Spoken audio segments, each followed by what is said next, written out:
So the IP Executives Council is designed for the most senior IP executives in Europe.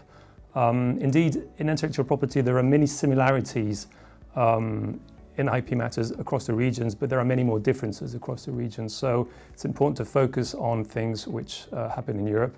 For instance, patent litigation or IP litigation in Europe is very different than it is in the US, and there are many more examples. Well, first and foremost, I want to state that the topics will be chosen by the council members.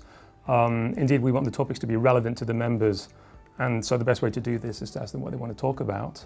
But other than that, there are some obvious choices. For instance, the unitary patent and the unified patents court. It's the most significant change in the patent practice in Europe since the 70s, and it's going to happen this year, 2023. So I'm sure people will want to talk about that. There are many more topics, such as how much outsourcing do you want to do, or how much you want to keep in-house? How do you select outside counsel?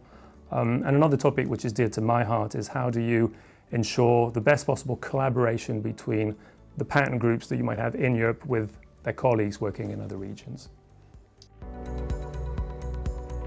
Well, speaking from my own experience, I am very fortunate to have had a long career with Procter & Gamble, leading the European patents group there.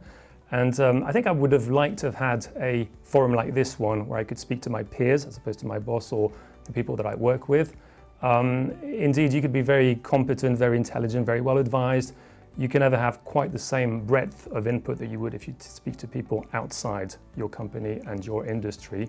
And especially in a setting like this one, where it's peer-to-peer, in a trusted environment, I think it'll be quite liberating to exchange. Of course, all conversations are going to be confidential under the Chatham House rules because we want to have a quality exchange, and we also want people to have some actionable outcome that they can go back with.